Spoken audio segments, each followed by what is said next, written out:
നമ്മളെ സമയം ഒരുപാട് ലാഭിക്കാം. അതെ, നമുക്ക് വാങ്ങിക്കുന്നിടത്തും തന്നെ എനിക്ക് സിസ്റ്റം കിട്ടും. ഒരു പർച്ചേസർ എങ്ങനെയാണത് പർച്ചേസ് ചെയ്തത് എനിക്ക് കിട്ടും. കാരണം അയാൾ എവിടെ നിന്നൊക്കെയാണ് കൊട്ടേഷൻ പ്രൈസ് എടുത്തിട്ടുള്ളത്, എവിടെയാണ് ഏറ്റവും കുറവ്, അവനെ നമുക്ക് എന്ത് ചെയ്യാൻ പറ്റും, ഡാറ്റയിലൂടെ നിയന്ത്രിക്കാൻ പറ്റും. എക്സാക്ട്ലി. അപ്പൊ ആരെയും പർച്ചേസിന് വിടാം. ഒരു സംശയം കൂടി ചോദിച്ചോട്ടെ, നിങ്ങളുടെ ഇൻഡസ്ട്രി സ്പെസിഫിക് ആണ്, കാരണം ഞാൻ ഓപ്പറേറ്റ് ചെയ്യുന്ന എന്റെ ഇതെല്ലാം എൻറ്റയർലി ഡിഫറെന്റ് ആണ്. ശരിയാ. ഇവിടെ നമുക്ക് ഈ ഇത്തരത്തിലുള്ള ഒരു ഇൻഡസ്ട്രിയിൽ നമ്മുടെ കസ്റ്റമേഴ്സ് ഇതിൽ എത്ര ശതമാനം വരുന്നുണ്ട്? 90% കസ്റ്റമേഴ്സ് ഇങ്ങനെയാണോ, അതോ 95, അതോ 85, അതോ 75? ഒരു 90% അറിയാതെ ആണെങ്കിൽ ചിലപ്പോൾ വാങ്ങിച്ചു പോകും. അതായത് അവരെല്ലാ ഷോപ്പിലും കയറുന്നില്ലെങ്കിൽ അറിഞ്ഞുകൊണ്ട് ഈ 100% അറിഞ്ഞാൽ വാങ്ങില്ല. നീ എന്ത് വന്നാലും അവിടെ 5 രൂപ കുറച്ചിട്ടുണ്ട്, അറിഞ്ഞാൽ എങ്ങനെ വാങ്ങിക്കും? അങ്ങോട്ട് പോകും. നമ്മളെത്രയോ അവരോട് എന്തോ സോപ്പ് ഇട്ടോട്ടെ. ഇപ്പൊ നേരത്തെ നമ്മൾ പറഞ്ഞ മാതിരി ഇത് അവർക്ക് അറിയാം, അവിടെ പോയാൽ 5 രൂപ കുറച്ച് കിട്ടുന്നുണ്ട്.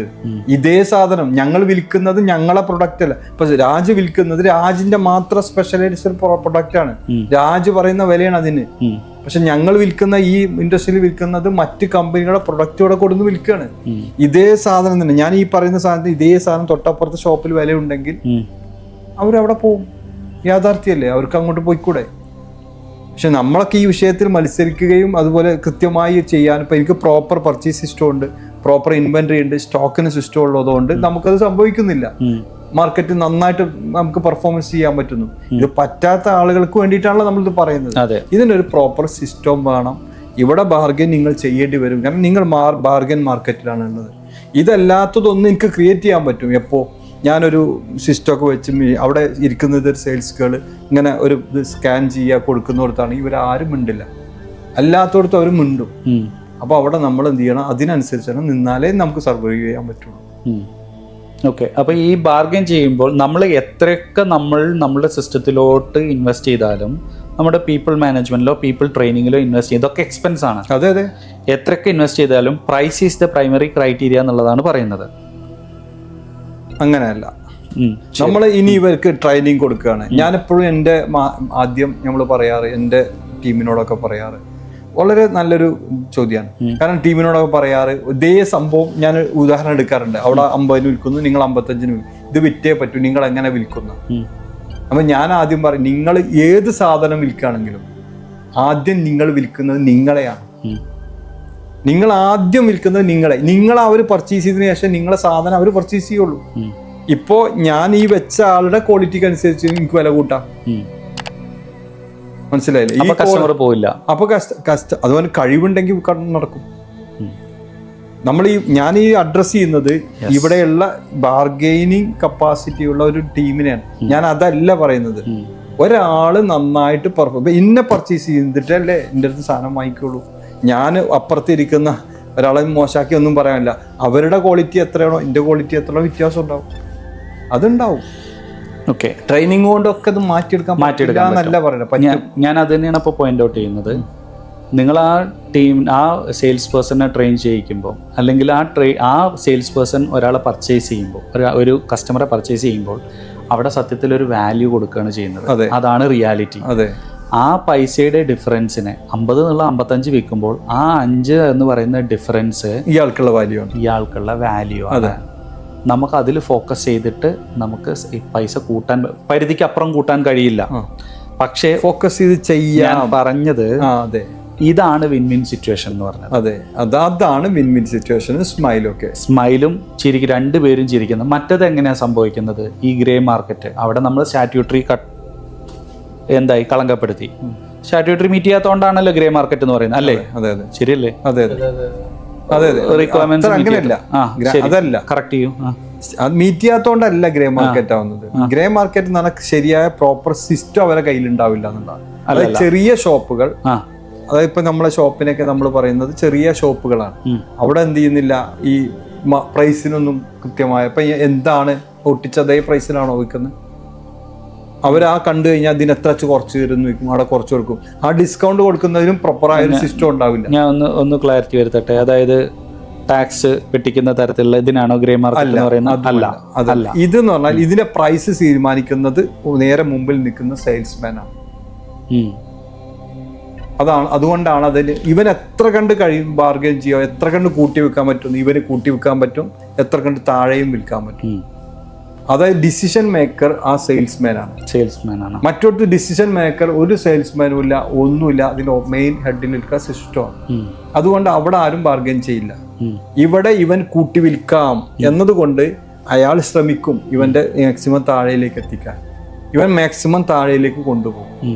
അതിനെയാണ് മറ്റൊരു ഗ്രേ മാർക്കറ്റ് വേറെ ഉണ്ട്. ഞാൻ അതിനല്ല പറയുന്നത്. നമ്മൾ IR മാർക്കറ്റ് വേറെ ഉണ്ട്. ഈ മാർക്കറ്റിൽ മുമ്പിൽ നിൽക്കുന്ന സെയിൽസ്മാന് എന്ത് റെസ്പോൺസിബിലിറ്റി അല്ല, അതോറൈസേഷൻ ഉണ്ട്. ഇത് എത്രക്ക് വിൽക്കാം, എത്രക്ക് താഴെ വിൽക്കാം, അവൻ അതിന്റെ അടിയിലിട്ട് കളിക്കും. അപ്പൊ അവിടെ നമ്മൾ അറിയാതെ പോലും മുകളിലൊരു പ്രൈസിന് വാങ്ങിയാൽ നമ്മൾ വഞ്ചിക്കപ്പെടുകയാണ്. അതിനാണ് ഗ്രേ മാർക്കറ്റ് എന്ന് പറയുന്നത്. അതിനാണ് ഞാൻ ഉദ്ദേശിച്ച ഈ ഗ്രേ മാർക്കറ്റ്. അല്ലാതെ ഒന്നിലും ഒരു ഇവിടുത്തെ നിയമങ്ങളൊന്നും പാലിക്കാതെ നടക്കില്ല. അവിടെ നമുക്ക് ത്രെറ്റ് വരുന്നത് നമ്മളെക്കാൾ പ്രൈസ് കുറച്ച് വിൽക്കുന്ന ആളുകളുടെ അടുത്തുനിന്നാണ് അല്ലേ? അതെ. ഇതിനെ മറികടക്കാൻ വേണ്ടിയിട്ടാണ് ഇപ്പൊ പറഞ്ഞ പോലെ പർച്ചേസിംഗ് പവർ കൂട്ടുക എന്ന് പറയുന്നത്. ബൾക്ക് പർച്ചേസിലൊക്കെ ആയിട്ട് നമുക്ക് മറ്റുള്ളവർക്ക് ബീറ്റ് ചെയ്യാൻ പറ്റാത്ത രീതിയിലുള്ള പ്രൈസ് നമുക്ക് അതിൽ പർച്ചേസിംഗ് പവർ, അതും വിൻ വിൻ സിറ്റുവേഷൻ ആണ്. പർച്ചേസിംഗ് പവർ കൂട്ടുക എന്ന് പറയുന്നത് വിൻ വിൻ സിറ്റുവേഷൻ ആണ്. അവരും നഷ്ടത്തിൽ തരില്ല. പർച്ചേസിംഗ് പവർ കൂട്ടിയിട്ടും ഞാൻ ചോദിക്കട്ടെ, ഒരാൾ നന്നായിട്ട് ബാർഗൻ ചെയ്തിട്ട് 50 രൂപക്ക് കിട്ടുന്നു, ഒരാളോട് പറയണം 60 രൂപ എന്ന് പറഞ്ഞു, നമ്മള് മറ്റേ വിൻ വിൻ സിറ്റുവേഷൻ 100 പീസ് എടുക്കാറുണ്ട്, 55 കിട്ടി, എന്താ കാര്യമുള്ളത്? അല്ല, 55 കിട്ടുന്നത് വിൻ വിൻ സിറ്റുവേഷനിലാണ്. മാർക്കറ്റ് നോളജ് ഇല്ലാത്തതുകൊണ്ട് അവിടെയാണ് ഞാൻ പറഞ്ഞത്. ഈ നോളേജ് എന്ന് പറഞ്ഞ സാധനം കിട്ടണം എന്നുണ്ടെങ്കിൽ എന്ത് ചെയ്യണം? ഇവിടെ സംസാരിക്കാനുള്ള കാപ്പബിലിറ്റി ഈ പർച്ചേസർക്ക് വേണ്ടേ? സംസാരിക്കാനും അത് മാർക്കറ്റിൽ ഇന്നതാണ് നടക്കുന്നത് അറിയാനും, ഇത് അറിയാനാണ് ഈ സംഭവം നടക്കുന്നത്. തീർച്ചയായിട്ടും. കാരണം നമ്മളുടെ ഒരു വെണ്ടർ മാത്രമല്ല, അതെ, നമുക്ക് വേറെ പല വെണ്ടേഴ്സ് ഉണ്ട്. ക്യാഷ് ആയി എത്ര തരും ചോദിക്കും, 10 പീസ് എടുത്ത അത്ര മാക്സിമം കുറച്ചിട്ട് എടുക്കാൻ വേണ്ടിയിട്ടാണ് ഈ ചോദിക്കുന്നത്. ഇതൊരു മനുഷ്യന്റെ ക്വാളിറ്റി കുറവാണെന്ന് പറയുമ്പോഴാണ് പ്രശ്നം. ഇത് ഇങ്ങനെ ഒരു മൈൻഡ് സെറ്റ് ക്രിയേറ്റ് ചെയ്യപ്പെടും എന്ന് പറയുമ്പോൾ ചിലപ്പോൾ ആയിരിക്കാം. ഞാൻ അല്ല എന്നല്ല പറയുന്നത്. ഇതിന്റെ മുകളിലേക്ക് കയറുമ്പോൾ അവിടെ ഈ ആളുകൾ ഇല്ലാത്തതുകൊണ്ട് മൈൻഡ് സെറ്റ് മാറും. ഇതിന്റെ മുകളിലേക്ക് പോകുമ്പോൾ അവിടെ ഈ ഇതിനേക്കാൾ ക്വാളിറ്റി ഉള്ള ആളുകളായിരിക്കും, ആളുകൾ മാറാം. പക്ഷെ ഇപ്പോൾ നമ്മളെ കൂട്ടത്തിലുള്ള നമ്മൾ ആരെയാണോ ബിസിനസ് ചെയ്യാനും അവരുടെ സ്ഥാപനങ്ങളെയും ഒരു സിസ്റ്റം കൊണ്ടുവരാൻ സഹായിക്കുന്നത്, അവരവിടെ നിൽക്കുന്നു എന്ന് എനിക്കറിയാവുന്നതുകൊണ്ടാണ് പറയുന്നത്. അവർ നിൽക്കുന്നത് ഈ ഒരു താഴെയുള്ള ഒരു ഗ്രേഡിലാണ്. അവർക്ക് ഇങ്ങനത്തെ ആളുകളാണ്, അവരുടെ യാഥാർത്ഥ്യങ്ങൾ ഇതായിരിക്കും. നമ്മൾ അവരോട് ഈ ഒരു മൈൻഡ് സെറ്റ് അങ്ങനെയാണ് ഇങ്ങനെയെന്ന് പറഞ്ഞാൽ അവർക്ക് മനസ്സിലാവില്ല. നിങ്ങൾ കയറി വരണം എന്നൊക്കെ നമുക്ക് അവരോട് പറയാം. പക്ഷെ അത് ഞാൻ ചോദിക്കുന്നത്, പർച്ചേസിങ് പവർ നമുക്ക് ഒരാളുടെ മൈൻഡ് സെറ്റ് എന്നതിനേക്കാൾ ഉപരി നമുക്കത് സിസ്റ്റത്തിലൂടെ കൊണ്ടുവരാവുന്ന ഒരു കാര്യമല്ലേ? സിസ്റ്റത്തിലൂടെ കൊണ്ടുവരണം തന്നെയാണ് പറയണേ. പർച്ചേസിംഗ് പവർ ഇപ്പൊ എന്റെ പർച്ചേസർക്ക് ഒരാഴ്ചയിലും പുതിയ 3-4 വെൻഡേഴ്സിനെ കണ്ടെത്തണം എന്ന് നിർബന്ധമാണ്. അവരുടെ ടാസ്ക് ആണ്. കമ്പാരിസൺ ആണ്. ഇതിനേക്കാൾ ഇപ്പൊ വാങ്ങിക്കൊണ്ടിരിക്കുന്നേക്കാളും കൂടുതൽ വില കുറച്ച് തരാവുന്ന അടുത്താണ് നിങ്ങൾ കണ്ടെത്തിയിരിക്കണം. അതിനാണ് അവർക്ക് ടാസ്ക് ആയിട്ട് കൊടുത്തിട്ടുള്ളത്. അതെ, നിരന്തരം ഇതിനെ മോണിറ്റർ ചെയ്യാനാണ് ഇൻവെന്ററി സിസ്റ്റം ഉള്ളത്. അവിടെ എന്ത് ചെയ്യണം? അവര് ഇന്നലെ വന്നതിനേക്കാൾ കൂടുതലാണോ കുറഞ്ഞു എന്നുള്ളത് അപ്പ റിപ്പോർട്ട് ചെയ്യും. ഇതിനൊക്കെ സിസ്റ്റം വെച്ച് വരണം എന്ന് തന്നെയാണ് നമ്മൾ പറയുന്നത്. അതെ, ഒടുങ്ങരുത്. ഇത് നമ്മൾ സാധനം വാങ്ങിച്ചു 100 പീസ് വിൽക്കാൻ പറ്റാത്തൊരവസ്ഥ നമുക്ക് ആർക്കും വരാതിരിക്കാനാണല്ലോ ഈ സിസ്റ്റം ഒക്കെ വെക്കേണ്ടത്. അതെ, ഓക്കെ. അപ്പൊ നമ്മൾ സംസാരിച്ചുകൊണ്ടിരിക്കുന്നത് ബാർഗൈനിങ് നെഗോഷിയേഷനിലാണ്. പർച്ചേസിംഗ് പവർ എന്ന് പറഞ്ഞാൽ ഒരു ബിസിനസിന്റെ പാർട്ടാണ്. ഏറ്റവും ഒരു പ്രൊഡക്റ്റ് ആണ് വാങ്ങിക്കുന്നെങ്കിൽ, കാരണം എവിടുന്ന് വാങ്ങിച്ചാലും നമുക്ക് ഒരേ പ്രൊഡക്റ്റ് ആണെങ്കിൽ അത് ഏറ്റവും ലോ കോസ്റ്റിൽ നമുക്ക് കിട്ടാനുള്ള ശ്രമങ്ങൾ തന്നെയാണ് ഏതൊരു ബിസിനസ് ഓണറും നടത്തണം. അത് ബാർഗൈനിങ് അല്ല, മനസ്സിലായോ? അത് ബാർഗൈനിങ് അല്ല, അത് ഏറ്റവും ലോ കോസ്റ്റിൽ നമ്മൾ എടുക്കുക എന്നുള്ളതാണ്. അതിന് ഡയറക്ട്ലി വിളിച്ചിട്ട് മറ്റേ ആൾ ഇത്രയ്ക്ക് തരുന്നുണ്ട്, ഇതൊന്നും അല്ല. നമ്മൾ നോർമലി പ്രൊസീഡ് ചെയ്യുന്ന ഒരു രീതി എന്ന് പറയുന്നത് മൾട്ടിപ്പിൾ കൊട്ടേഷൻസ് എടുക്കും. കൊട്ടേഷൻസ് എടുക്കുമ്പോൾ ലീസ്റ്റ് കൊട്ടേഷൻ ആണ് കേട്ടോ, നിങ്ങൾ പ്രൊസീഡ് ചെയ്യുക. അപ്പോ ലീസ്റ്റ് കൊട്ടേഷനെ പ്രൊസീഡ് ചെയ്യുക. ഈ ലീസ്റ്റ് കൊട്ടേഷൻ ഇത് വലിയൊരു കൊടുക്കേണ്ട ഒരു നമ്മുടെ ടീമിന് കൊടുക്കേണ്ട വലിയൊരു ഇതാണ്. ഇപ്പൊ എന്താ ചെയ്യുന്നതെന്ന് അറിയോ? ഒരു ഫോണ് എന്തോ വാങ്ങിക്കാനായിരിക്കും 5 മിനിറ്റൊക്കെ സംസാരിക്കും. ഈ ബാർഗൈനിങ് ആകുമ്പോൾ അങ്ങനെയാണല്ലോ. ഈ ഒരു ഫോൺ എന്ന് പറഞ്ഞാൽ ആര് ചോദിക്കുന്നത്? ഉദാഹരണമായിട്ട് ഒരു കസ്റ്റമർ വാങ്ങിക്കുമ്പോൾ കസ്റ്റമറുടെ അടുത്തോട്ട് പോയി B2B പോലും അവിടെ പോലും എന്ത് ചെയ്യണം? പർച്ചേസ് ചെയ്യുമ്പോൾ അങ്ങനെ കുറക്കട ഇതിങ്ങനെ പറഞ്ഞുകൊണ്ടിരിക്കുകയാണ്. നേരെ മറിച്ച് നിങ്ങൾ ലീസ്റ്റ് കൊട്ടേഷൻ എടുക്കുന്നുള്ളൂ. എല്ലാ വെൻഡേഴ്സിനെയും അറിയിച്ചു ഞാൻ ലീസ്റ്റ് കൊട്ടേഷൻ എടുക്കുക, ഇനി രണ്ടാമത് ഞാൻ സംസാരിക്കാൻ വരില്ല. എന്നിട്ടിട്ട് നിങ്ങളെ ലാസ്റ്റ് പ്രൈസ് തന്നോളൂ, ഇതാ ഇട്ടോളൂ. ഞാൻ അതാ ചെയ്യുന്നത്. നമ്മളിതിൽ എന്തുണ്ട്? ലീസ്റ്റ് കൊട്ടേഷൻ ചോദിക്കും. ഇത് ഒരു നേരെ അങ്ങ് എഴുതും. അവരെ പ്രൈസ് വെറുതെ എഴുതിയിടണം എന്നാണ് നമ്മളെ പർച്ചേസർക്ക് കൊടുത്തിട്ടുള്ളത്. 1 2 3 4 5 10 ആളുകൾ ഏകദേശം ഉണ്ടാവും. അവിടെ നമ്മൾ വെൻഡേഴ്സിന്റെ എണ്ണം ഓട്ടോമാറ്റിക് സിസ്റ്റം കാണിക്കും, ഏറ്റവും വില കുറഞ്ഞത് ഒരു പച്ച കളറിൽ കാണിക്കും. അവന് അതിന് പർച്ചേസ് ചെയ്യാനേ പറ്റൂ ഓട്ടോമാറ്റിക്കാ. രണ്ടാമത് നമ്മൾ ചോദിക്കുന്ന വെണ്ടർ അറിഞ്ഞു കഴിഞ്ഞാൽ അവൻ ആദ്യം നമ്മളോട് കൂട്ടി പറയും. ഇവൻ ഏതായാലും പർച്ചേസ് ചെയ്യുമ്പോൾ ഇവന് ഇങ്ങനെ പെശകും സംസാരിക്കുന്നു കണ്ടാൽ വെണ്ടറിന് അറിയാലോ, എന്നും കാണുന്ന ആളുകളല്ലേ, അവൻ കൂട്ടി പറയും. അവിടെ ഒരു 5 മിനിറ്റ് നമുക്ക് വേസ്റ്റ് ആവും.